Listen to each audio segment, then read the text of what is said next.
Nossas saudações cordiais, com muita alegria que nós estamos aqui mais uma vez para o canal Lições de Amor, nesse quadro em que nós nos dedicamos a estudar a série psicológica pelo Espírito Joana de Ângeles, em especial na segunda obra da série, O Homem Integral, hoje falando do capítulo 8, Fobia Social.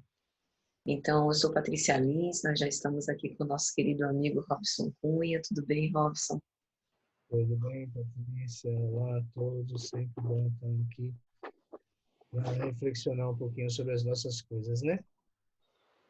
Exatamente.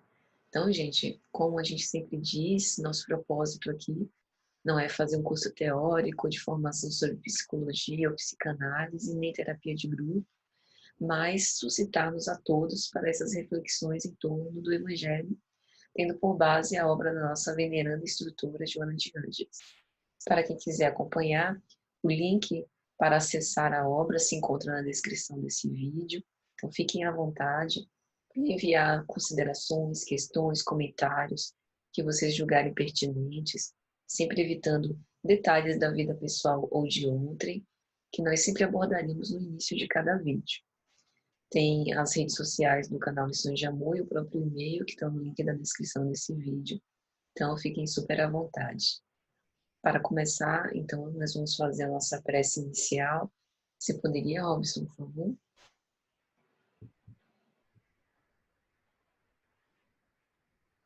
Senhor Jesus, todo o nosso trabalho é por ti e para ti. Pedimos, pois, que aceite o pouco ou nada que possamos lhe dar, mas que de alguma forma, por vossa misericórdia, usando plenamente os nossos instrumentos e parcos recursos,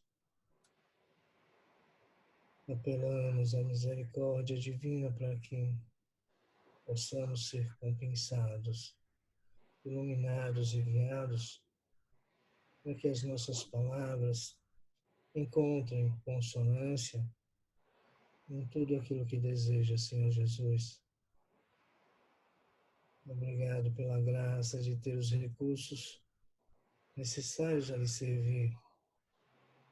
Ilumina os nossos corações, aquece-nos o intelecto, que possamos dar proveito a esse tempo que a Ti destinamos.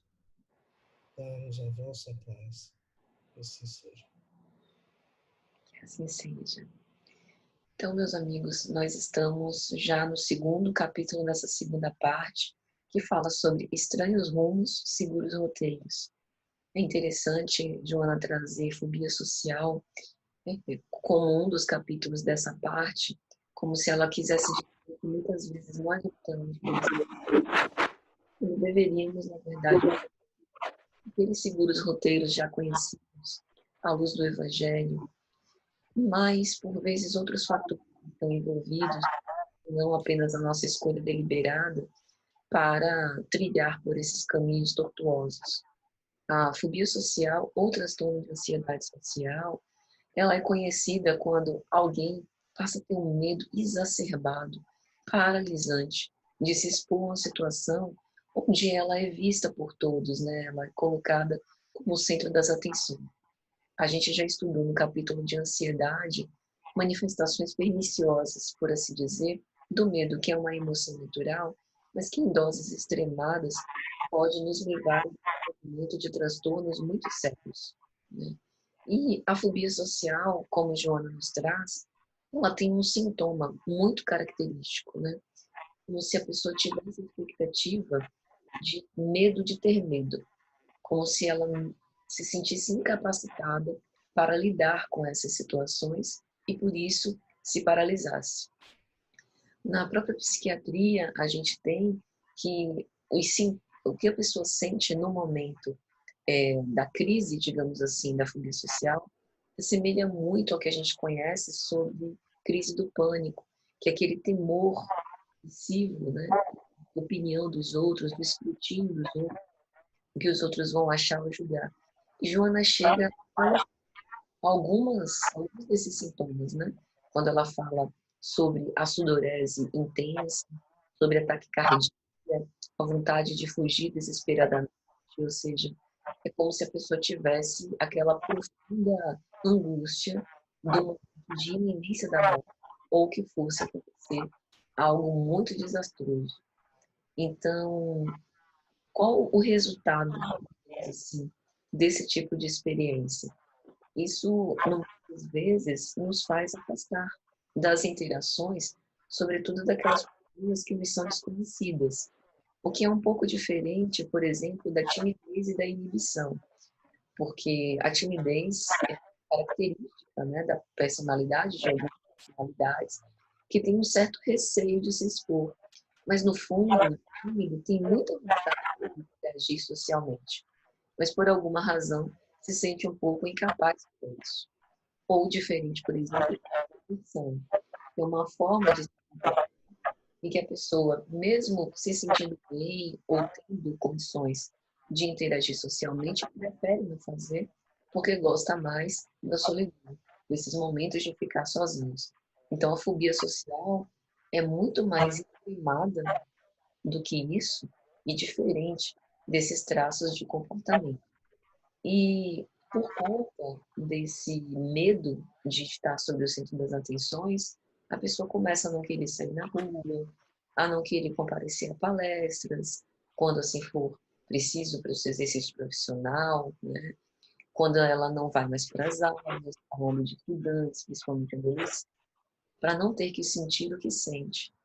E a atualidade, mais uma vez, do tema que Joana nos traz é tão grande, porque a gente tem visto casos de fobia social nesses tempos pandêmicos, em que o medo, por exemplo, da contaminação do vírus, né, e também as restrições impostas das autoridades médicas e sanitárias, propuseram o distanciamento social e o isolamento como forma de retardamento da proliferação da doença. Então, isso gerou também um efeito psíquico, né? E nos levam, alguns de nós, a pensar que agora o outro é vetor de enfermidade, é vetor de uma doença que a gente tem visto que tem consequências bem dolorosas, que tem uma letalidade relativamente alta e que, portanto, faz com que o desconhecido passe a ser o nosso inimigo, porque a gente não sabe se a pessoa está se cuidando, se ela está aglomerando, por onde ela está andando. Então, isso nos leva a um temor para sair de casa, por exemplo, para ir no mercado, ir em algum lugar, porque a gente não sabe o que vai encontrar. E é importante a gente pensar sobre isso e sobre como isso altera o nosso comportamento, para que a gente não chegue no ponto desses quadros dramáticos, de pessoas que não conseguem sair de casa e que têm, portanto, a sua vida social prejudicada. Tem um traço da fobia social que a gente também precisa enfatizar, que é o fato das pessoas que passam por esse transtorno sem acompanhamento especializado, médico, psicoterápico e de outras terapias, de começar a usar drogas, psicotrópicos, né, para poder vencer essa grande resistência, de fazer maior uso do álcool, o que parece uma saída, mas depois terá uma consequência muito pior. Então é importante a gente pensar sobre esse comportamento evitativo, né? Freud, quando ele estuda, principalmente no seu texto Eu e o Isso, um texto de 1923, ele coloca dois pronomes, né? O pronome pessoal e um pronome relacionado a um objeto, justamente para mostrar que muitas vezes o que define, né, a nossa estrutura clínica, porque Joana cita a neurose e psicose, que para a psicanálise são estruturas clínicas, ou seja, o nosso modo de se comportar, né, com o todo, como a gente funciona em contato com o outro, ele utiliza dois pronomes. Um que é relacionado apenas com o nosso eu e o outro que é relacionado com o objeto a que nós transferimos o nosso desejo, né, com quem a gente se relaciona. Então ele posiciona a fobia como uma das neuroses de transferência, ao lado da histeria, da neurose obsessiva, e que tem a ver com o fato da gente transportar nossos medos, nossos sentimentos mais ambíguos para algo que seja do mundo, algo que seja externo, né? É uma forma, né, do nosso psiquismo, ao fazer esse transporte, tentar controlar um pouco os efeitos desastrosos desse medo. Então, remontando as causas, a gente consegue observar melhor as raízes desse transtorno e agir para que a gente possa ter uma vida mais saudável, né, Ramos? Patrícia, a fobia social, ela faz parte do conjunto de comportamentos psicóticos associados ao medo, né? E que esse medo, quando exacerbado e que causa danos, muitas vezes perdas irreversíveis ao sujeito,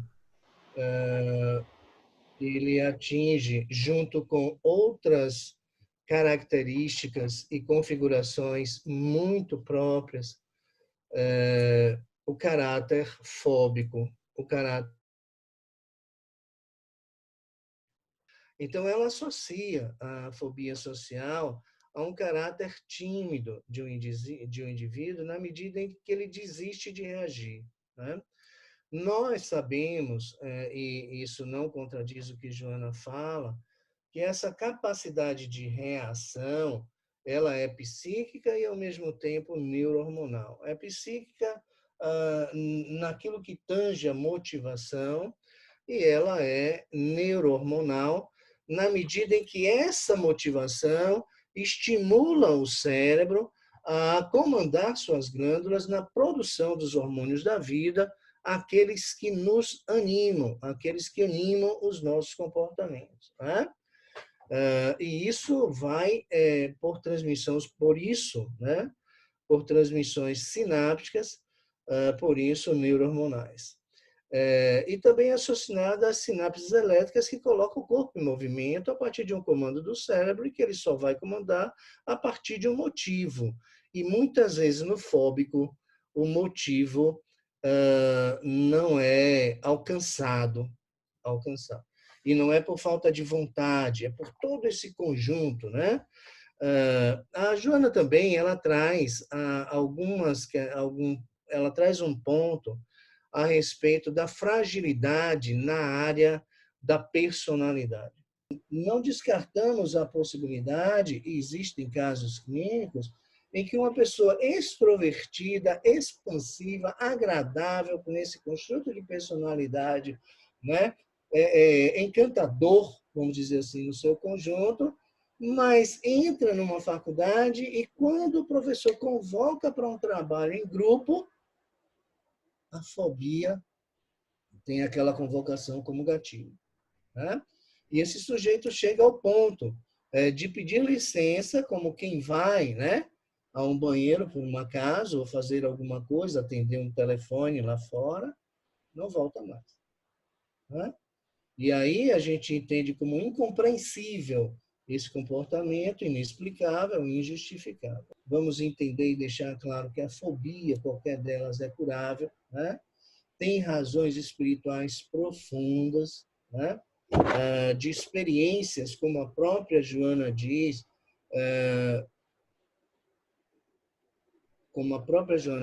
que somos o resultado das nossas experiências nessa encarnação, mas também o resultado das experiências do espírito em todas as suas fases de desenvolvimento e de evolução, nas vidas, nos processos de encarnação sucessivos aos quais ele passou, né? Então, razões se imprimem no espírito e que startam esse tipo de comportamento, né? Joana traz algumas particularidades em que ele tem sucessos, tem um conjunto, tem um repertório de êxitos, mas que ainda assim ele sucumbe, né? E por que isso acontece?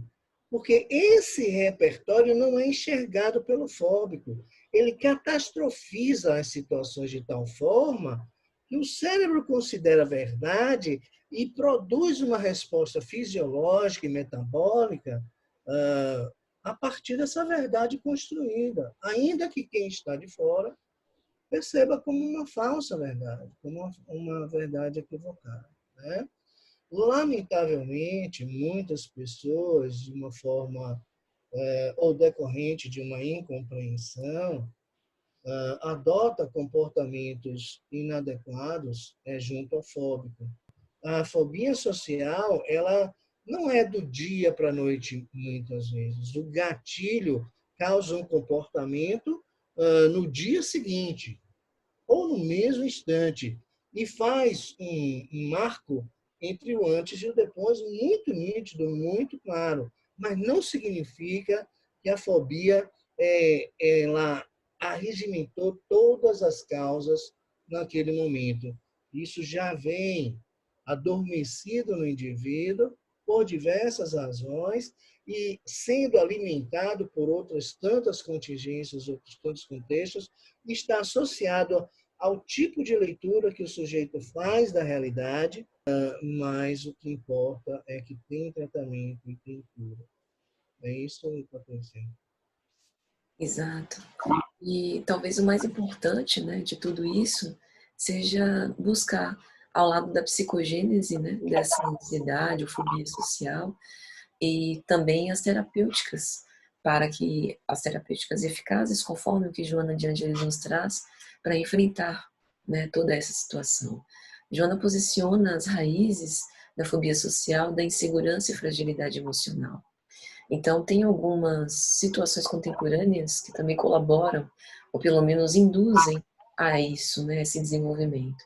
O alto nível, por exemplo, das exigências da nossa sociedade atual, definição de carreira precoce, as incertezas de se fracassar pode ser o fim da vida, né, que não fazer, por exemplo, o marketing do seu trabalho pode prejudicar a carreira, predispõe indivíduos que sejam mais suscetíveis ou predisponentes ao desenvolvimento da fobia social, a esse hesitar-se, né? Como ela vai dizer em um dos trechos, a tendência natural do portador de fobia social é fugir, ocultar-se, malbaratando o dom da existência, vitimado pela profunda ansiedade e medo.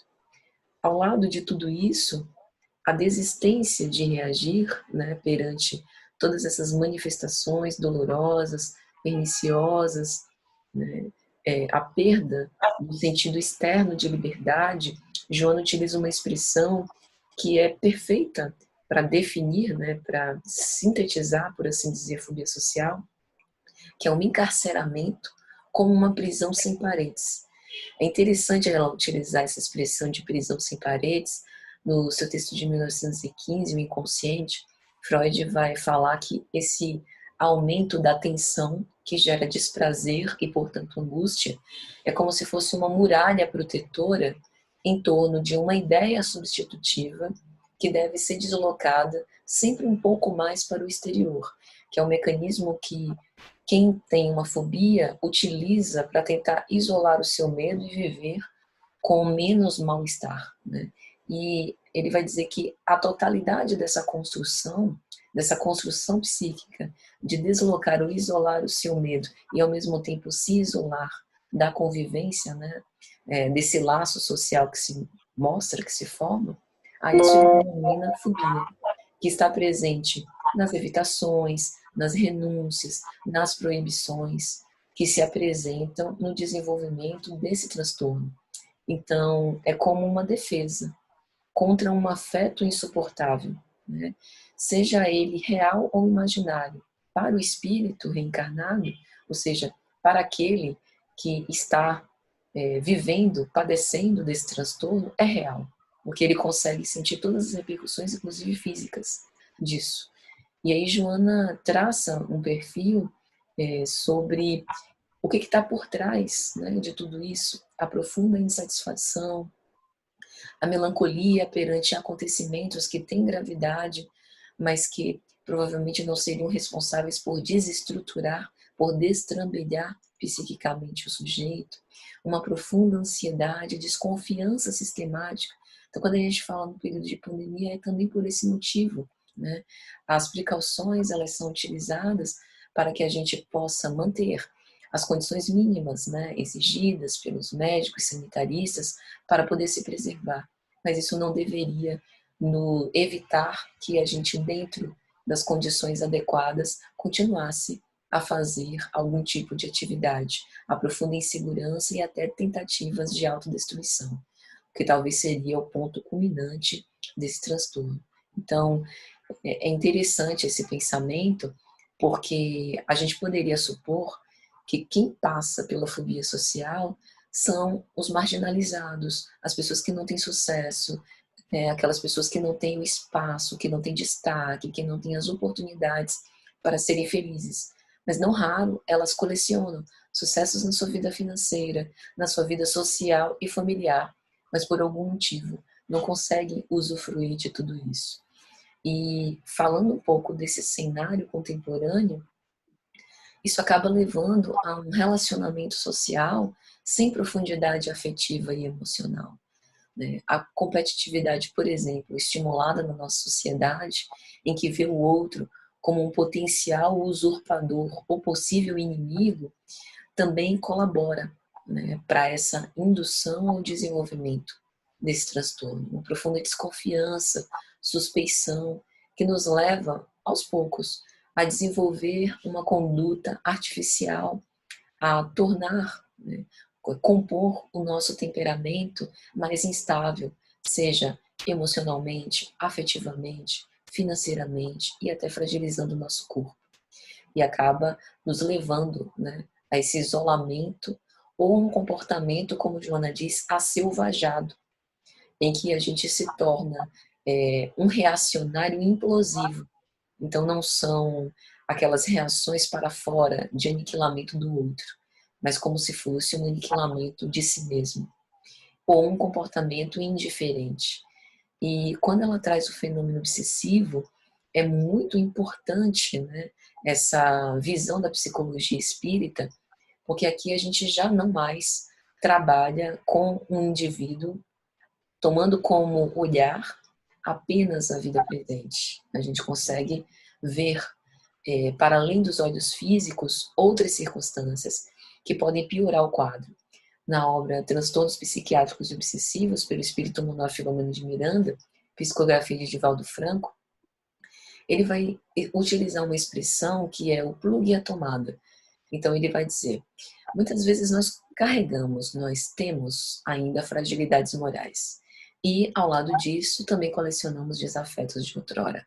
Então, entidades espirituais que nos odeiam podem nos localizar e, através desse encontro, fazer uma espécie de conexão. Daí a figura do plug e tomada entre o mal que querem nos infligir e a suscetibilidade, a fragilidade moral que nós efetivamente temos, como um débito a ser reparado pela lei de causa e efeito. E é daí que muitas vezes surge essa perturbação funcional, tanto do ponto de vista fisiológico quanto psíquico, por conta dessa associação mente a mente insidiosa, que acaba, não raro, influenciando o centro da vontade, ou seja, incapacitando cada vez mais o sujeito de dar uma resposta proativa para poder se deslindar dessa prisão sem paredes, como ela traz. Então, num trecho, Manuel Filomeno de Miranda vai dizer: quando o perseguidor desencarnado reencontra aquele que o infelicitou, cerca-se pela lei de afinidade, envolvendo-o com ondas de sentimento rancoroso, e que a sintonia se dá quando essas fragilidades morais se apresentam, ou seja, quando ainda endividados moralmente, a gente acaba se afinizando. E ele vai dizer que a indução desses pensamentos e de nossa parte, a associação deles, a introjeção deles, acaba destrambelhando, desorganizando as sinapses neuronais, o funcionamento do sistema nervoso central. Então, é daí que vem o mal-estar agravado ao ponto da alienação, que também é uma consequência mais grave, né, com respeito a isso. Então, ao largo do tempo, se a gente não tiver cautela e não buscar meios, né, de cuidar disso, a gente transforma uma influência perniciosa num destrambelhamento completo das nossas comunicações mentais, até chegar no ponto culminante da decantada loucura. Então, verificar isso não deve nos assustar, mas fazer com que a gente se movimente para aquilo que Joana de Ângeles trabalha como terapêutica eficaz. Primeira coisa, mudar o foco das nossas evitações, né? Tentar trabalhar isso através de alguma terapia. Orientar sempre essa nossa atenção não para as fugas ou os deslocamentos, né, daquilo que a gente está querendo fugir, mas entender o que há por trás desse mecanismo de fuga ou de deslocamento que a gente acaba empreendendo. E o resultado deve fazer com que o sujeito passe a se encorajar a enfrentar aos poucos o seu próprio medo, descortinar inclusive as suas fantasias, através de racionalizações, de enfrentamento com aquilo que é real. E a própria psiquiatria, ela oferece recursos excelentes, não apenas a própria psicoterapia associada, mas também o uso de algumas medicações que podem ser importantes em fases mais graves, porque a gente está falando aqui de sintomas físicos, né? Então a gente está falando, como a Joana traz, de sudorese intensa, de taquicardia. Então, muitas vezes, a medicação em pontos culminantes pode ajudar o sujeito para que esse sequestro de pensamentos, por assim dizer, né, para cenas desarvoradas e de extrema ansiedade, possam ter um controle melhor. Isso não faz o sujeito magicamente passar a se tornar apto, ou seja, isso não faz para o sujeito o trabalho de enfrentamento que ele precisa enquanto indivíduo, mas pode ser um suporte necessário em momentos de crise, para que ele tenha condições de fazer o trabalho que ele precisa fazer. Então, esse trabalho também consiste em treinamento de condicionamentos, de sensibilização para aquilo que é nosso objeto de horror dentro da fobia social, saber lidar com esses pensamentos sabotadores quando a gente se encontra nas situações em que nos sentimos expostos e, portanto, mais suscetíveis, né, ao escrutínio dos outros, ao pensamento de que vão achar que nós somos ridículos, que nós não temos capacidade, e que leva a todo esse manancial de repercussões fisiológicas. E, além disso, como a psicologia espírita nos ensina, mergulhar profundamente no exame dos nossos valores existenciais, perseguindo as metas para a nossa felicidade como espíritos, que pode nos conferir verdadeira felicidade. Isso muda tudo. Tanto a nossa perspectiva de liberdade, porque a gente começa a se desagrilhoar desses cárceres mentais e passa a observar a vida sob um outro modo. Tanto começando a desenvolver uma compreensão existencial, para que a gente possa discernir o bem do mal, o belo do feio, o lógico do absurdo. Joana diz que o homem é o único animal ético existente. Ou seja, nós temos, através da consciência, um patrimônio intelectual, intelecto-moral, indescritivelmente perfeito, para que a gente possa racionalizar e se defrontar, né, com a realidade, confrontando o nosso mundo de fantasia, aquilo que realmente possa ser ameaçador. Não para nos dar todas as repercussões desse medo exacerbado, mas para que a gente tome as medidas protetivas suficientes e permaneça na vida de relação. No outro trecho, ela vai dizer: a vida de relação com os demais indivíduos é essencial para o progresso ético. Então, essa excessiva inibição e isolacionismo só vai nos fazer a piorar ainda mais os sintomas desse grave transtorno, a caminhar para a nossa desumanização, quando a gente se exclui desse laço social, que muitas vezes a gente escolhe, deliberadamente ou não, participar, né, de caprichos ilusórios, e a gente acaba conspirando contra nós mesmos e contra o próximo. o que acaba fomentando essa geração do medo, da sociedade sem destino, de muitos transtornos de ansiedade e também do desenvolvimento dessas fobias sociais. O que você acha, Rose? Exatamente isso, Patrícia. Você traz muito bem uma oportunidade de cristãos de aproximar as pessoas com o conhecimento de nós mesmos, né? Então, nós estamos suscetíveis digamos assim, é muito tênue o limiar da estabilidade emocional para a instabilidade emocional, né? Se fôssemos para a literatura e vamos, só para deixar claro, o limiar entre a loucura e a razão é muito sutil, né? Mas o que nós queremos dizer com isso? O que a ciência traz com isso? Que existem conteúdos em nós desconhecidos e que é o próprio viver que vai revelando, né? E essas revelações, expressões, elas acontecem através do comportamento. Eu vou pegar o gancho, e que Patrícia já falou sobre isso, quando Joana enfatiza a necessidade com os demais sujeitos.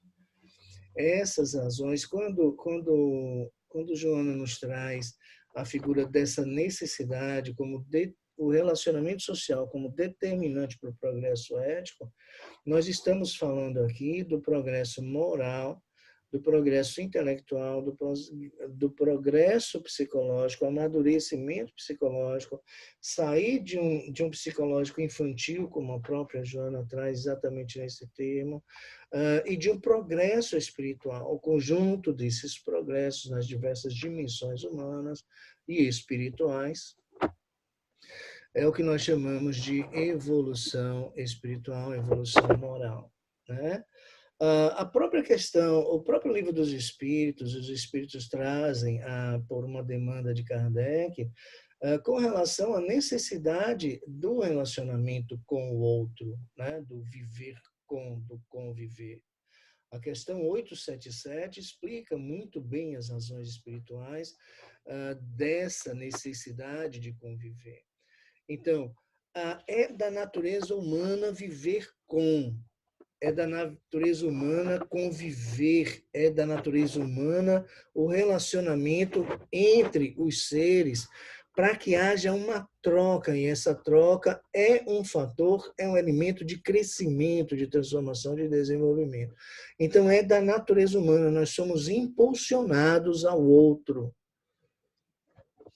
Quando isso não acontece, é preciso se investigar, é preciso se analisar para saber as razões pelas quais.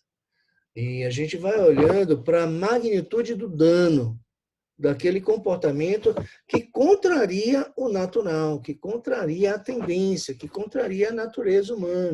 Então, essa dificuldade de configuração, ela precisa ser apontada, porque não é tão simples configurar os transtornos mentais, os transtornos de personalidade, os transtornos comportamentais. Então, assim, o fóbico, ele traz uma verdade que é dele, é verdade para ele, e que ele não vai sair de uma forma facilitada. Por uma questão fóbica, ele não acredita em si mesmo, a sua autoimagem é péssima, a percepção de si mesmo, a autopercepção também é negativa, ele não se percebe capaz, pleno, habilitado, competente para um mistério qualquer, né? A autoestima, por efeito, também vai lá para baixo, mas esses autoestima, autoimagem, autopercepção e outros autorresponsabilidade, autoconsciência, ao mesmo tempo, são causas, muitas vezes, de uma fobia, não únicas, existem todas as demais causas, e ao mesmo tempo efeito, né? Então, muitas vezes, a autopercepção é causa e a autopercepção rebaixada é também efeito da fobia social, né? O indivíduo que se distancia socialmente por uma insegurança ainda que latente, né? e que se habitua, adota um comportamento introvertido, introspectivo por muito tempo, é lógico que, habituado a um ambiente isolado, ele vem a ter dificuldades de ingressar ou de reingressar novamente no ambiente social, né? Então, assim, outro ponto é o orgulho, e que Joana de Ângeles traz em outra obra. O orgulho como extremo, que leva o indivíduo ao egocentrismo, a entender que ele se basta por si mesmo e se retrai. Mas como é da natureza humana a socialização, esse indivíduo vai sentir falta da socialização e, pasme, aquele orgulho, ele vai passar a atuar como criativo, vai criar um novo sujeito. Né? Quando isso não acontece, não é só o orgulho que faz com que o sujeito entre no caminho da introspecção de uma forma prevalente. O sujeito que tem fobia social, ele transita na sociedade. Né? Agora, ele tem dificuldade de expressar, muitas vezes, a sua opinião, ele não consegue ser centro das atenções. Quando diversos olhares se dirigem a ele, ele se inquieta. Né? Esses efeitos, esses sintomas da sudorese, taquicardia, tremores, respiração ofegante, né? São desconfortantes e são as razões pelas quais faz com que um conjunto de razões pelas quais faz com que o fóbico adote a estratégia de defesa na fuga, né, na fuga daquela situação, saindo do desprazer, né, e buscando uma zona segura que proporcione prazer, e esse prazer vem quando ele está literalmente só. Né? Tem também como causas a ausência de segurança afetiva. Né? Eu li uma matéria agora que uma criança foi deixada só por um dia, um dia, um bebezinho. Então, não amanheceu no segundo dia. Então, é da natureza humana a necessidade de pertencer a um ambiente psíquico seguro. Né? Então, a ausência desse vínculo seguro também pode figurar como razão ou causa para uma fobia social. Agora, aqui a gente não vai conseguir configurar a fobia social, que é o tema dessa conversa, de uma maneira simples, né? Ela precisa ser investigada, mas falamos aqui a preocupação da veneranda trazer a fobia social aquela que causa danos, muitas vezes irreversíveis. E ela não está trazendo aqui a irreversibilidade do dano no ambiente ou na dimensão profissional. Né? Não, ela está trazendo aqui a possibilidade do dano, mas na perspectiva da imortalidade sempre irreversível, né? Que temos tempo para alterar as configurações do momento do espírito, ela está preocupada com isso, né? Com a irreversibilidade de um dano evolutivo, né? Desnecessário, como ela traz nesse mesmo capítulo, né? Banal para a existência, banal para a existência, mas banal para a existência numa perspectiva da imortalidade, e muitas vezes não é banal para a existência dessa encarnação, porque o fóbico sofre horrores, horrores, e precisa ser olhado, precisa ser acolhido, precisa ser amparado. Haveria muito o que se falar a respeito da fobia social, mas acredito que, Patrícia, a gente conseguiu trazer aquilo que Cronos, né? Que é o tempo inexorável, nos permite.